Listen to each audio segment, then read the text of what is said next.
Hello, everyone. This is the Free American Press with your host, Alexander Horat. Today, we're going to be having a very special guest on the show, and his name is Jeffrey Matt. He is a independent researcher out of Canada, and he's been researching many important topics, including the social credit system that's coming to America and Canada right now. But before we get into it, if you could please subscribe to the channel and leave a like on the video, that would be really appreciated. Hello, Jeffrey. Thank you for being on the show.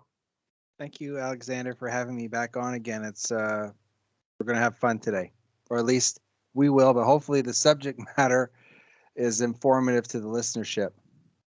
Yeah, I definitely can understand that. So I just wanted to ask you a little bit, how do you think the social credit system is coming to America in particular in 2021?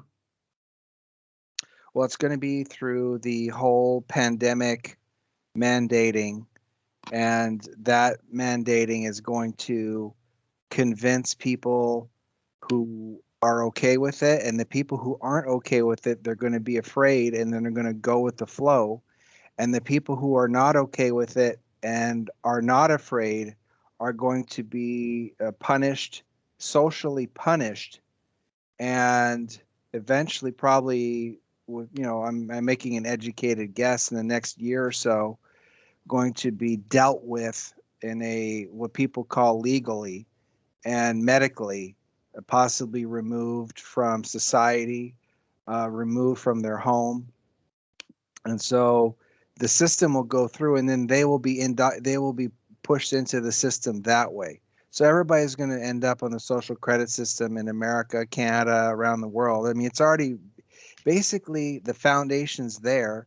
It's just that people don't understand what it is yet, so they roll it out, and then each person reacts differently, but everybody ends up in it at the end of the day. Yeah, that definitely makes sense with this NHS COVID pass that they're starting to come out with and everything else. So, one really pertinent topic that I see that's going on right now that's happening in Austria is that they're trying to force their people to get the serum to get injected with it, whether they'd like to or not. And they're going to start imposing, I believe, $6,000 fines or something crazy Wow. every quarter or something. So, what do you think of what's going on over there? Do you think the people will stand up to overturn this totalitarian communist legislation, or do you think they will all go like the sheep to the slaughter? I think it's going to be a little bit of both, but I have a feeling it's going to be primarily it's going to be an earth-shattering, life-ending scenario for most people, because if there's an uprising, one of the things I want to make sure that I don't send the wrong message to the listenership or anybody who's listening is that I don't promote violence or fighting governments, because first of all, uh, I don't just don't want to be part of it. I don't want to promote it in any way. But you're not. Nobody's really on Earth, to my knowledge. I mean, I could be wrong, but nobody, to my knowledge, on Earth has a government. So to uprise, it would mean that the people have to realize they don't have a government. They have a privately foreign-owned corporate entity that is run by people who are not really in charge. They're just administrators. They're called politicians. They're called military. They're called officers. It's an office, right? It's not a law enforcement. It's officers, policy or police officers. And so these people don't know that they don't have a government either. They just know that they have a job, and that job pays the bills, and that's really what's important. It's not about freedom. It's not about um, the future of their family. It's about, do I have what I need to put food on the table and to pay my rent or mortgage or child care or whatever. And so they don't ever find out what the source of the problem is. And so if there's an uprising in Austria, I hope that the people of Austria um, come to the realization that this is probably not the best way to go about it, which is just go with the flow and accept all the injections. Because if you accept everything, what that means is that, what if they say, well, we need 10 injections per year, or 5 per year, or What if they come out with another technology saying you have to eat it in your food and you have no say in the matter? It's the only way to keep you healthy. We're going to put the same technology as nanotech in your food, or we can seed the clouds and have geoengineering, and then you have medicine falling from the sky in your raindrops. Somebody has to say, hey, wait a minute, this isn't part of the natural cycle of life. This is artificial, and it's for profit, right? It's corporate. And so the uprising really would only could really occur if people understand what's going on. If they don't understand what's going on, it's going to be chaos, and that's what the corporate global environment wants. They want chaos so they can come in and basically put everybody in their place. And the way to do that is called the social credit system. And the people who don't make it are the ones who are going to unfortunately take these injections. And some people will get sick and die moments after they take the first one. Many will not. It'll take 2 or 3. And then it'll be cumulative at that point, and then they'll start to get sick and they won't know what to do. And now that they understand there's a real problem, they're too sick to do anything about it. So it's going to be a very sad situation. And I've never been to Austria, but I'm sure there are some excellent people there, great families, great mothers, great fathers, great brothers, great sisters. And I hope that they find a way to make a change so that freedom can continue, or not the semblance of freedom, but actual legitimate freedom can make its first appearance for them, because I don't want them to be under pressure. I don't want them to be force fed, force injected, force fined, force imprisoned because a doctor somewhere says I think it's a good idea. It's not morally correct. Yeah, I definitely agree with you there, Jeffrey. So, uh, like, say if you were in Austria and you're in their place instead of being in Canada, what is something that the regular citizen or anybody in Austria can do to stop this mob government from basically giving everyone the serum against their will? For the 47% of the Austrians who haven't got this serum yet, what do you think they can do to retake their country? It requires a collective solution. That collective solution, again, this is just an opinion. It's not a perfect path. It's not an error-free path. And speaking of mistakes and errors, I've made some mistakes in my research, so from time to time. But in my answer to your question is, what could the Austrians do? I think the multi-pronged solution is, first of all, educate yourself, understand what you're dealing with. If someone has a medical background, then it'll be easy for them to look up the medical stuff easier than someone who's starting out. Someone who has a lot of business skills, they can go look and find out, how does this whole thing work, and then coordinate together. And so I think in the U.S. Constitution, I think it's the right of assembly. Uh, and so you have the part of the solution is to learn how to assemble with the right information and to share it and to defeat and to overcome and to create a new opportunity. The individuals who are there, this is not just for Austria, this is for, I would consider, possibly for everybody, is that one of the biggest obstacles that humanity is facing is called corporate culture, for profit, because everybody wants to make it, but in the world of corporatism, somebody has to lose. Zero sum game economics, somebody wins and somebody loses. That's what they're saying in the education realm. It's actually you lose situation. It's a no-win situation. So someone out there has military knowledge, someone out there has law enforcement skills, someone has medical. Educate yourself about based on your skills, and then find other people in different fields and associate, assemble, and share and exchange without the barrier of commerce, if you can avoid it. Because if you put a price tag on each thing that you know that you want to sell, the problem, we'll all die. Right. because if you want to make money in a pandemic and you want to make money trying to save your life, it's basically a fool's errand. And so but obviously I don't want to tell everybody don't make money, but if you make money, then dedicate a portion of that time and effort to donating your time and knowledge to other people in different fields, and then create a consensus understanding that that you have your professional skills, she has her skills, and they're there to do it for the greater good. And so then you sort of win. It's more of a win-win situation because you don't have to give up your job, you don't have to give up making money, but maybe you make a little bit less, or maybe you make a lot less, but at least now you have a chance of surviving this, and a chance of having your own government possibly one day. But that's like a long shot. But that's, I think, is the answer, and I don't think it's an Austrian answer. I think it's a world, an answer, a possible solution for all of us on Earth, including me. I'm not above any of this. I'm just as vulnerable as everybody else to all this. But that's, I believe, in a nutshell, is a piece of the answer.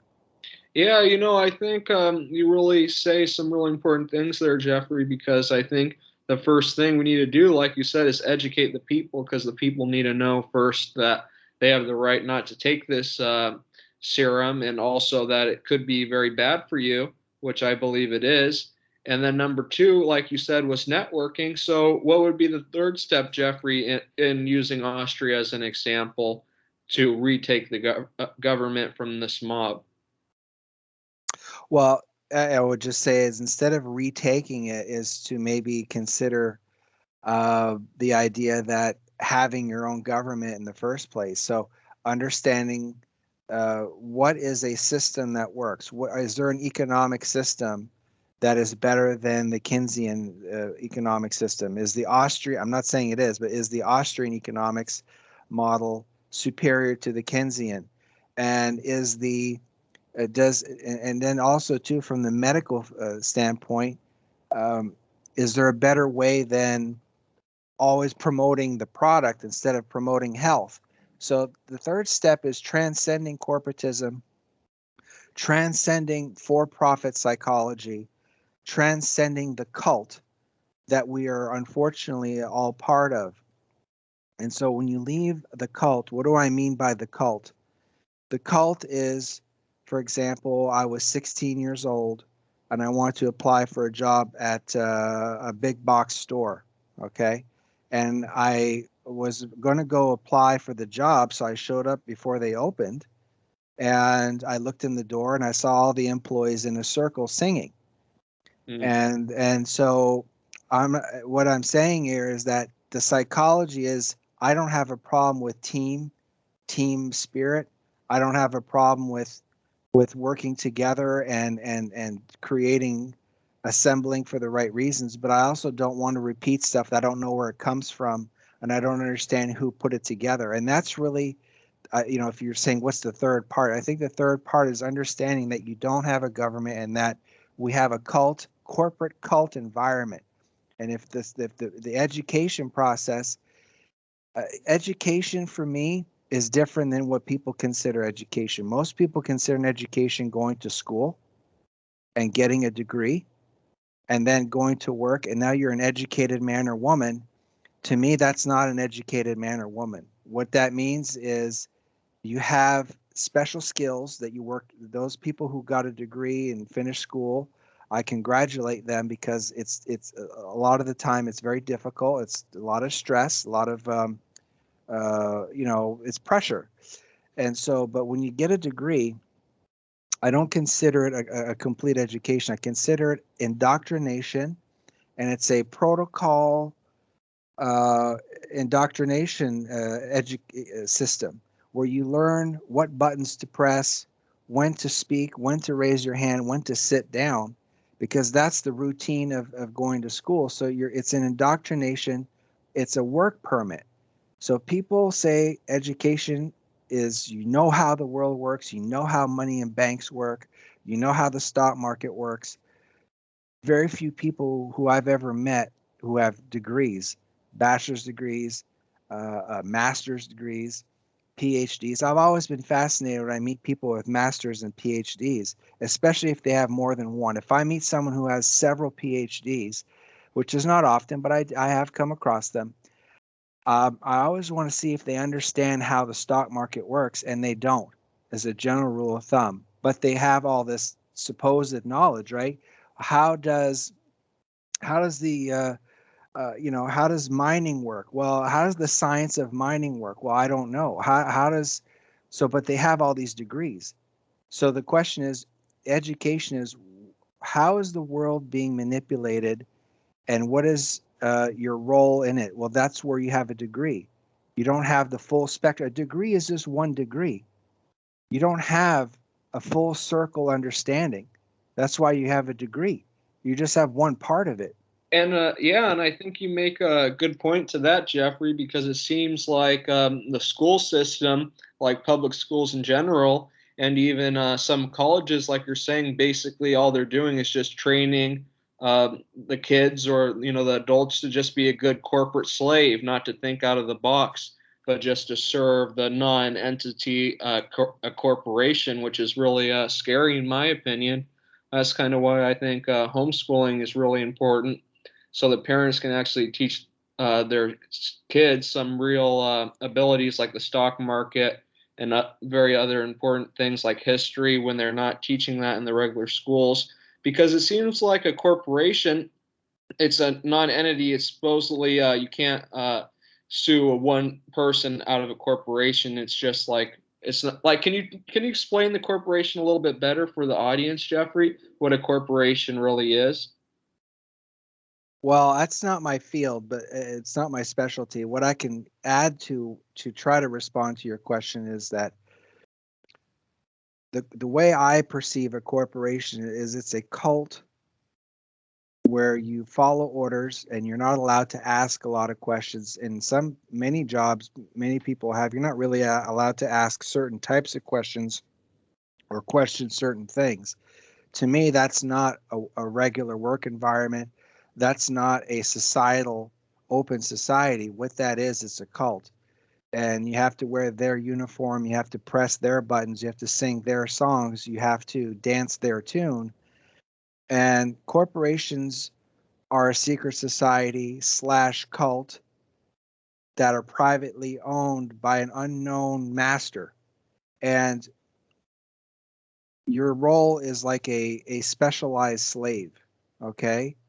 And so when you said, well, what can the Austrian people do? What can the Canadian people do? What can the American people do?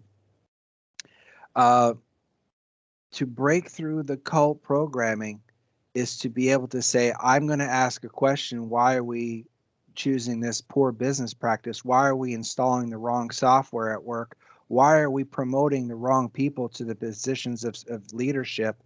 Why are the people who didn't do the best job not getting promoted?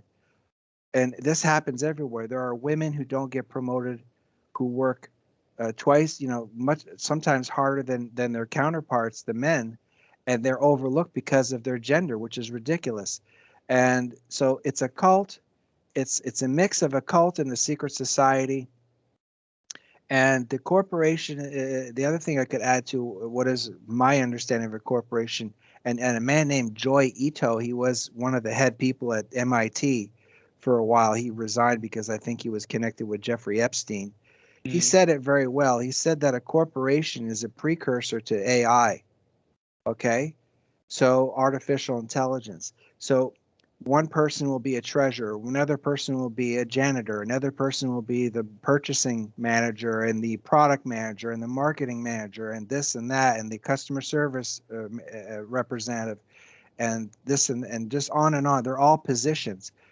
Well, that's when you open up a computer, there's a bunch of parts in the computer and you need the software to run it. The software is your skills, your personality makes that corporation come to life. You're the software slash hardware at the same time. So the individual who works at a corporation is animating an artificial intelligence But today, most people don't see it that way, but I really believe that's what it is. And Joy Ito, at the head of MIT for several years, he said that's what it is. And I agree with it. I agree with that assessment. Yeah, that makes some pretty good sense because that's basically like a computer program, like you were saying. So that really brings me to my next question: is you were saying, people need to learn how corporations work, like you were telling us, and how they're bad. But how can we actually get rid of corporations? Well, I don't think getting rid of the corporation is the solution. I Okay. think understanding what you're part of. Look, let me oversimplify it. If you don't know, if someone doesn't know how things work and doesn't understand how the world works, can you be a free person? No. Can you experience freedom in your life properly, really proper freedom? If you don't know how anything works, you just know how to do your job. And so to overcome this and so we don't get rid of the corporation, there's nothing wrong with a cell phone. There's nothing wrong with a computer. There's nothing wrong with technology. It's how you use it and how you design it and how you manipulate it. And so who's that? It's like a gun. Guns do not slaughter people. People using guns slaughter people. It's the person, it's the individual. And so the answer to your question is, if you don't know what you're dealing with, you don't understand what it is, then the question will be, we've got to either get rid of the corporation. No, use the system, but with understanding, and use the system where it not only benefits you, but it actually benefits the greater good, the many. Does that mean that everybody wins all the time? No. But the legal definition of what, at least in America, I don't know about in Europe and other places, but the way the system is set up is that by default, it's understood that we are all slaves. And if someone educates themselves and understand how corporations operate, and in today's world, December 20th, 2021, you're perceived as labor. So they leave the word slave labor out, the slave out of it, they just say labor. So if you find out that you're a slave, now you've created a problem because now the system sees you as a slave, but you're saying, I'm not a slave. What does that usually lead to? It leads to a fight. It leads to a confrontation. It leads to a problem. So, when you don't have the right education, the right understanding of things, then you have a fight. If two guys argue or two women argue about who, that's my man, two women, that's my man over there, and then two women are fighting for this, that's because there's a misunderstanding and there's a miscommunication and there's someone who's playing games or someone who's lying. There's something that's not right. It's a conflict. And if the conflict goes beyond words, it goes into a physical conflict. And so the system is a trick to force people who don't understand what they're dealing with and what they're part of into a fight. That's why I said I don't want to be part of any kind of violence, any kind of uprising, because that is not the solution. And fighting the government and fighting your own, because what happens is the people in the street fight the police officer in the street, and the police officer says, well, I need overtime. I can make some really good money doing overtime, and I'm given tools to beat people with, and I'm told to beat them. So I'm going to get paid to beat people. And so then the good officers leave the force. They said, I don't want to be part of this. They go find another department or another field to work in. And then there's a fight. This whole trick is not about getting rid of the corporation. It's about understanding that someone understands all this so well that they know how to create an environment that we're all ignorant, including myself, to the point that if we don't educate ourselves, we don't understand how to use corporations in a much better way and understand our relationship to the corporation. Because right now, we're the product. We're on the securities exchange. We're a monetary uh, um, product on the system. That's why you get a free Gmail account. That's why you get free Twitter accounts and free Instagram and all this social media. And so what happens is that you are the product. Twitter accounts don't send each other Twitter feeds by themselves. Now with AI, because we've been programming it for years and years, now they can create bots that can create generic garbage, but it had to start somewhere. So we are the product. So if you want to have a better outcome where not everybody dies and not everybody ends up, the people who, if there are some who survive, end up as in outdoor prison in the social credit system, you need to understand to not fight the system and to transform it by knowing what to do. So it's. I mean, I'm giving long-winded answers, but you're asking extremely, what I would consider straightforward questions, but they're complicated because every person who's listening has a different level of knowledge and an awareness. There are people who are listening right now who know far more than me, and there's some people who are just starting out. And I don't want to leave out the people who are just starting out, and I don't want to bore the people who know more than me. So I hopefully it's a good enough answer for today's show or today's interview. But change the legal definition of a person and the lawful definition of a person, not legal, the lawful, and then change the relationship between a person and a corporation so that you and I are not a product. Yeah, I think that's a really important thing because what you're basically saying is that a corporation is basically just slavery for the people because they're the slave owner telling you what to do and you don't know anything. And that kind of sounds like slavery. They keep the slaves dumb. They don't educate them. They don't teach them how to read or anything or write or anything at all, just about their job and oh, they have to do this for them or else basically. And that seems to be a major problem. And another really important thing that I'd like to discuss with you is it seems like these corporations like Facebook, Twitter, YouTube, Walmart, they get these huge tax breaks too. I believe Jeff Bezos of Amazon hardly pays any taxes at all. Like an average Joe like you and me probably pay more taxes than him or some other person. So it seems like they're really just feeding this corporation beast too because they're centralized, they're all over the place, unlike a small business run by one person. And they're probably not run nearly as well as a company that would be run by one person also. And they're just giving all these subsidies and tax breaks and everything like that. So it seems that we stop feeding these beasts, these corporations, it seems like they would die on their own. Uh, in my opinion, do you think that's a correct statement, Jeffrey, or what do you think of that? Well, I agree with a large chunk of it. First of all, the your when we talk about corporations and we talk about the social credit system, if I'm to strip it away and look at a different layer of the onion, this is a military operation. Baby diapers are military. Teflon pans is military technology. It's just brought down to the consumer level. It's all space age military technology repackaged, rebundled, redelivered as what people call a consumer product. And I understand that we have to use words in the language and say we have consumer products, but I'm not a product and I'm not a consumer. I'm the son of my parents and I'm part of my family.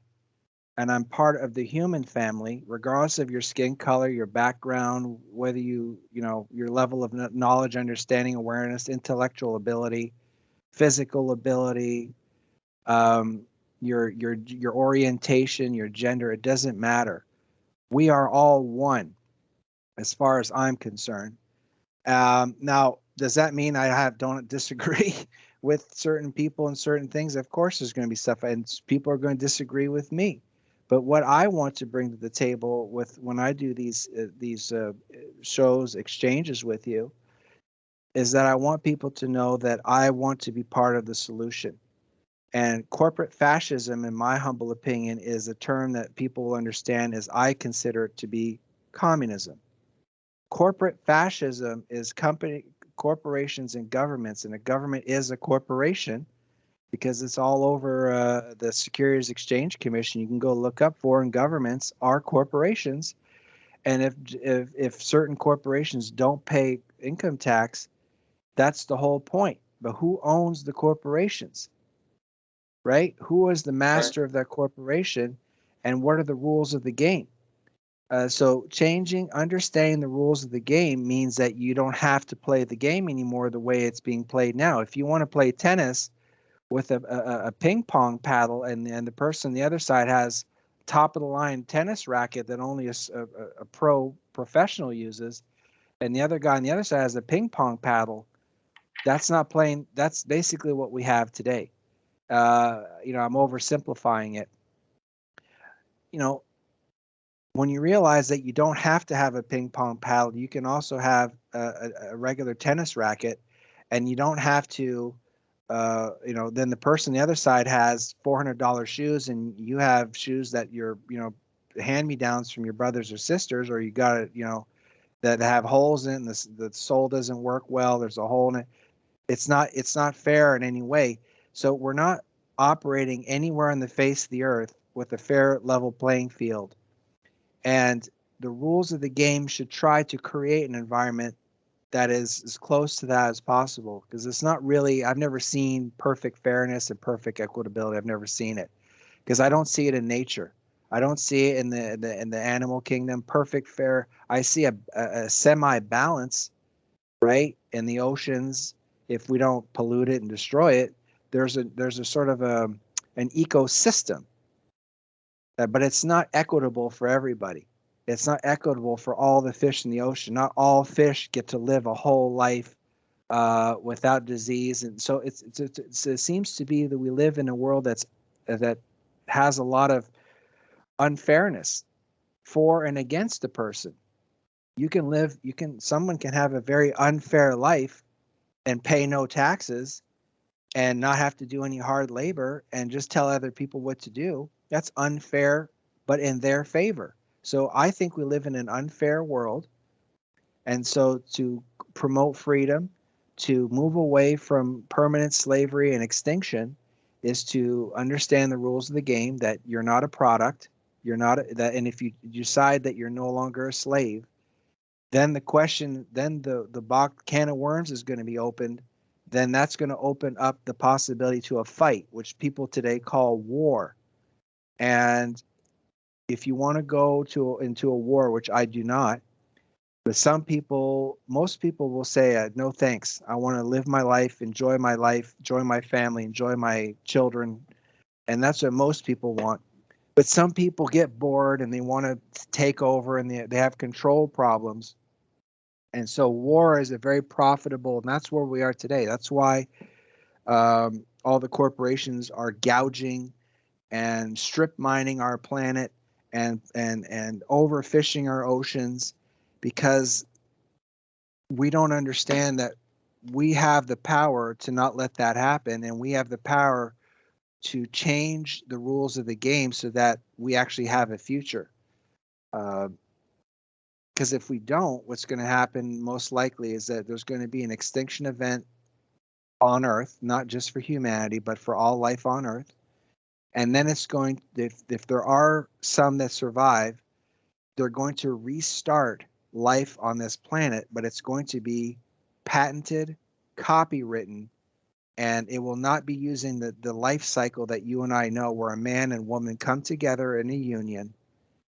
The woman gets pregnant, carries the child 9 months, gives birth, raises the child with the father, hopefully, together in harmony, hopefully, lives a whole life, and then continues that life cycle. The life cycle is being removed and replaced with an artificial synthetic life cycle.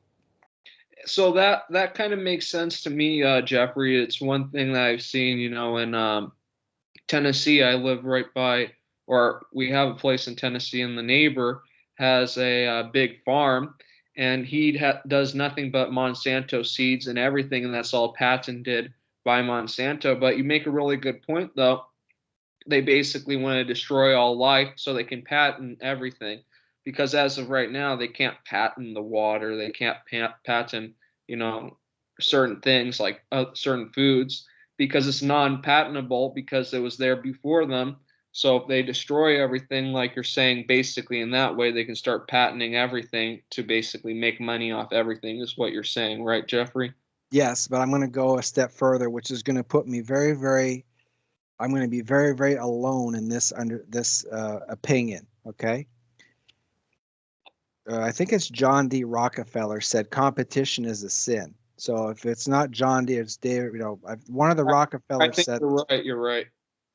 So competition is a sin. If you have beautiful women and handsome men coming together and having families, hopefully most are successful. There's going to be some problems in society, and then you have corporations saying, "Look, we're having trouble. Uh, Robots are good, but we want to do something better than robots. We want to do synthetic life." And that you have the patents and the copyrights and the trademarks to grow because the technology has been developed now to clone people. You can create employees in laboratories and have them delivered to the corporation ABC, and then they do the work. And then when the contracts expire, then they either get disposed of, and so that person doesn't have rights. Well, that you can't have two systems. You can't have those two systems. So when John D. Rockefeller said competition is a sin, you, me, everybody who's listening has to die for this new system to come into place. And the way that you replace that system is to trick everybody that there's a horrible disease that's going around the world. Stay home, put on 2, 3 masks, 6 feet apart. And if you took the injection, you didn't take the injection. And so the people who didn't take the injection are going to be, unfortunately, the new Jewish people of World War II. And that's the trick. But then years have to go by before they realize that, hey, they're going all the way. This is the part that is going to be what I'm saying is different from most people who, do this kind of research. They're going to say, oh, well, they're going to not want to go this far. They're going to say, well, we can just reach out and, try this and try. Then they won't go all the way. It's the end of all life of the system you and I know. Yeah, yeah, because that's their philosophy. What John D. Rockefeller said, competition is a sin, so they see us as competition, and that's why they want to destroy us, right? Correct. And artificial intelligence is my coined term is anti-competition. And it takes everything from you. And then when it has what it needs, it gets rid of you. And Hmm. so how does it get rid of you? Through the social credit system. The social credit system forces you to do things normally you wouldn't do. So, so the trick, it basically we're all inside of a trick. To oversimplify it, we're inside of a trick, and the trick is that we want to do the right. Most people want to do the right thing most of the time. Most people do not want to bring harm to themselves or each other, and so everybody's going to try their own way. But at the end of the day, if you're in a sandbox and that sandbox is quicksand, everybody's going to end up in the quicksand. Everybody's going to end up dying in the quicksand. So you need to leave the sandbox that's quicksand and go somewhere else. And the artificial intelligence and the social credit system are essentially the same thing, except it's just a way to control you. The social credit system is sort of like the way the AI is going to uh, stop everybody from preventing this new system from taking over and stopping everybody from preventing the extinction of all life on Earth. Yeah. And it also, if you read this right here, it says the more oil wells they drilled, the more oil was produced, the more the price of oil fell per barrel. This led a disgruntled John D. Rockefeller to exclaim competition is a sin. So basically, what they want to do is just rule over a planet where nobody does anything new, pretty much. They just want no competition. They don't want humanity to prosper. They just want everybody to, stay down so they can be, the rich people and everybody else can be poor. We're only going to drill this amount of oil. We're only going to build this amount of houses because, we can't have any more competition. The prices need to go up. So that's basically what's going on right now, is what that says right there, how they did it in the oil business, right? Well, and it's a similar psychology for everything. Thing is that the people around the world do not want to know who runs the world. They do not want to know how banks work. They do not want to know how medicine and health work. They do not want to know how uh, the oceans sustain our world, how the birds. I think in communist China, they had a period. I don't remember if it was the 60s or not, saying that they had to get rid of the sparrow because it was eating a small percentage of the crops. And so what they did is they got rid of the specific type of sparrow, and then they had huge locusts coming in that was ate far more of the crops, so they destabilized the system. Well, right now there's a destabilization that's happening. It's called world communism. Fascism is part of it because it is, to me, it's communistic, and it's designed to end all life on Earth over a period of years. Then they're going to say, oh my gosh, people are sterilized from some people are sterilized from the injections, some people are sterilized from GMO foods, and some people are not doing well. And so it's going to open the door to assisted suicide. Then droves of people who are sick and say, I can't deal with this. It opens the business gates to assisted suicide. And then they're going to say, well, how do we deal with the shortage of people, shortage of labor? They're going to roll out robots. And then they're going to say, well, we can't have no living people on Earth. They say, well, we can solve that with synthetic life. And then when we have synthetic life in conjunction with robotics, over a period of years, humanity, as you and I know it, will be completely phased out and replaced. And now we have a new system. And that new system has no competition because there's no people like you or me left. There are no more moms and dads, and there's no more families, nuclear family units, as they call it. And the way that they're going to get that is we're in the slaughterhouse. The cows and the sheep are being brought into the slaughterhouse, and we're at that final stage now. So I don't know how it's going to unfold. I have a feeling it's not going to go well. Yeah, But and that's definitely true. You don't get any competition with machines. Basically, once you take out the human factor, you get rid of the human spirit to become better. Basically, everything's just going to stagnate once they succeed in something like that. And I don't think they will, but that's what they want to do. And I think that's a pretty scary thing. With yeah, absolutely. I'll go ahead. I want to hear what you have to say. Well, just basically, that I think that's crazy what they want to do. I think there must be something wrong with them mentally. I think what they basically want is basically for them to rule over nothing forever, is pretty much what they want. Well, look, if you have no pressure for bills, no pressure for any kind of financial, no pressure for food, you have no pressure for anything except now you have money and you have resources. Somebody out there is going to get, and then you roll out secret societies and cults. Somebody at the very top is going to say, I don't need billions of people. I'd rather have robots and clones that I can program. Well, how do we do that? Well, we need to create social networks, and then we need to create specialized tricks for what we would call supposedly the smarter people who have degrees and the master's degrees and the PhDs and the astronauts. What we're going to do is we're going to create special tricks for them. We're going to call it the stock market. We're going to call it cryptocurrency. And so what happens is that they're going to say, oh my God, I can turn into a millionaire overnight. And so they spend all their time on trying to make get rich quick schemes, and some actually do get rich quick, and some people do use their intelligence and they milk the system. They jump in on the scam, and then what happens is they're going to collapse all the cryptocurrencies in some way. What do I mean by collapse? It doesn't mean they're all going to go to zero. It could end up that, But what they're going to do is they're going to pass certain rules. It's going to be implemented the social credit system where you can't exchange your $20 million you made in 2 weeks to the currency that you have now. But right now, everybody's cool with it. Everybody's, oh, I don't have to work anymore. I can just sit at home and do this kind of stuff. And in a few years from now, they won't be able to buy a stick of bubble gum. So because they can't convert it, and if they are able to buy that stick of bubble gum, they have to not say a word out of line for the rest of their life, because all the cameras, all the cell phones, all the microphones, all the light posts in the future will have recording devices feeding the AI, and now they have technologies to read your mind.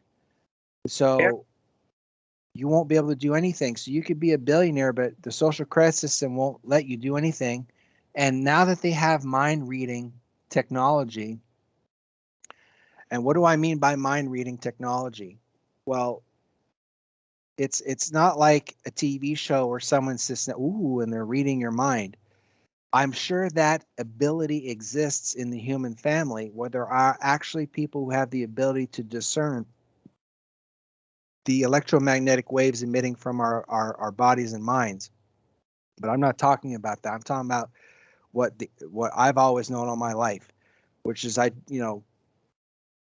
the technology to interpret what you're going to type into the search engine. What's the weather? Yeah.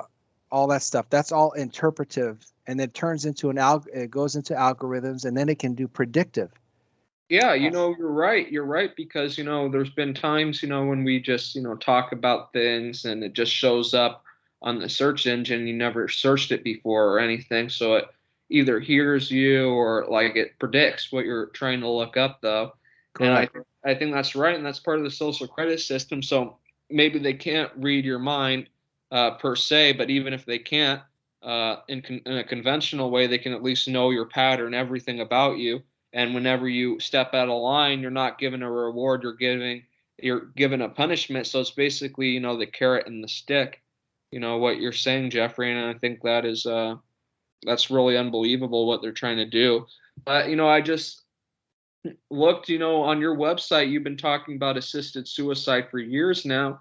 And when I first met you, I really didn't know much about assisted suicide, and there didn't seem to be anything on the news about it as much. But now we're really seeing this during the whole pandemic. We're seeing major amounts of assisted suicide news coming out. Like right here, Austria legalizes assisted suicide. That's kind of funny. They're the country that basically are forcing their people to get injections right now. So that's it's funny in a bad way that they're now legalizing it. It says prescribing poison to terminally ill and disabled people. So what's disabled? You have autism or you have some disability, quote unquote, that they decide. That's just really scary for a lot of reasons because like old people, sometimes they can't, speak that well. So their sons or daughters say, oh, it's just time for them to have suicide or whatever. So we don't have to take care of them anymore. And, so this could actually happen against a person's will as well. So, Yeah. so, so do you see this stuff coming out further, Jeffrey, this assisted suicide? Absolutely. It's part of the military program rollout that's happening. If you force injections on a population, and they don't know how their government, that they don't actually have a government, and they don't know, and the system that they're under, which they think is called their government, they don't know how it works. They don't know what their legal status is, that they don't understand that they're a slave. And then you force something on them that could lead to a medical health disaster, because there's the proper testing, the proper checks and balances aren't there. And then you add corporatism and for profit, and you also add the fact that it's a private foreign-owned monopoly. It's a one world system. It's been a one world system for many, many years. What happens is you have a disoriented, mentally detached group of people. I'm not talking about the Austrians. I'm talking about the whole human family. And so, how do you? And then the wordsmithing is, how do you fight back? You don't fight back. You learn what's happening. You find out who you really are, and that you're not a slave, and that freedom is part of life, but that we don't need to give it up. And then but people aren't willing to do that because it's too big of a challenge. There's too much pressure in their life to pay the bills, to make ends meet, to deal with the colleagues at work, to deal with unfortunately drug addiction, broken families, alcoholism, gambling, sex addiction, all kinds of stuff, pornography. It's designed to fracture the mind so that you can never try to figure out what the source of the problem is. But an assisted suicide is a safety net to catch everybody for the AI, so that when they have enough, several millions or hundreds of millions and eventually billions of people who are going to go down the path of assisted suicide, because that's really where it's going. Um, they'll have all the data to strip mine the brain, strip mine the cellular biology and the genetics of each person that they strip as they go through the assisted suicide. In the beginning, they're not going to do that. They're just going to say, oh, it's compassionate.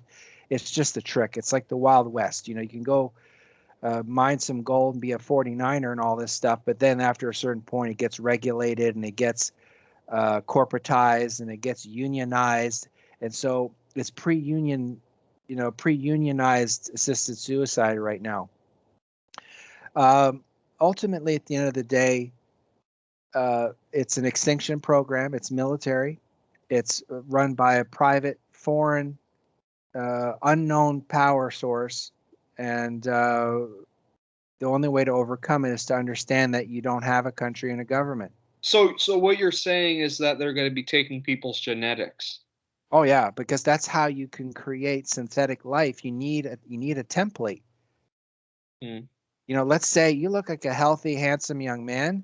You'll do well. Hopefully, you meet a beautiful young woman and have a prosperous life with her or whoever you want. And so then the question is, but there's people at the top. They don't want 7 billion people. They want your genetics so they can go create a clone and say, let's say your intellect is what they're after, or a specific gene in your family history that they love because it can prevent you from getting sick, or you can't get poisoned by something when other people get sick, you don't get sick.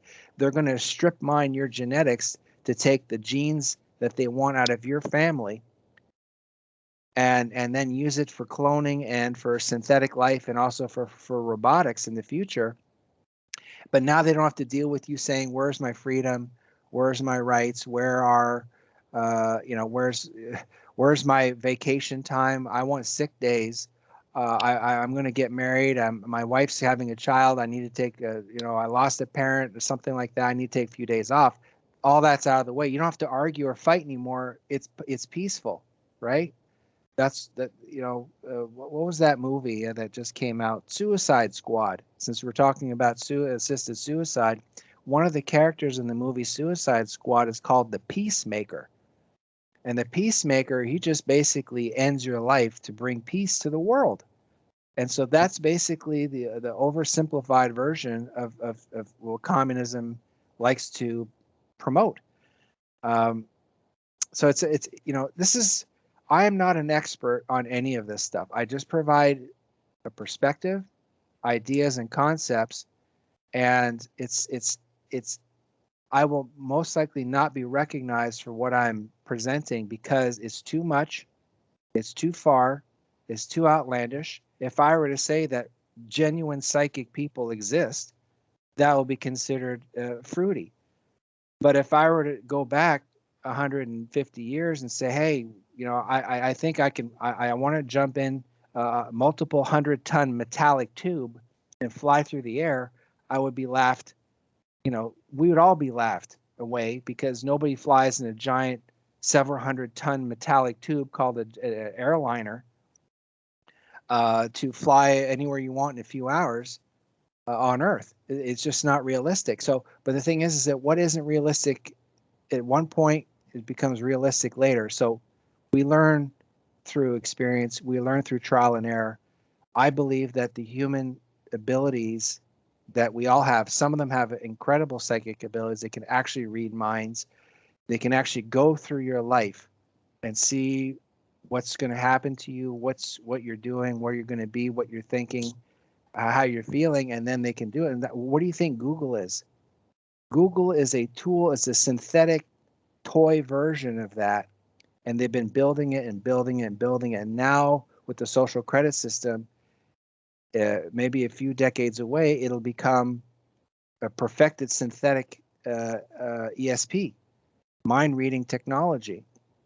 So people aren't able to make that psychological leap. The listenership probably will.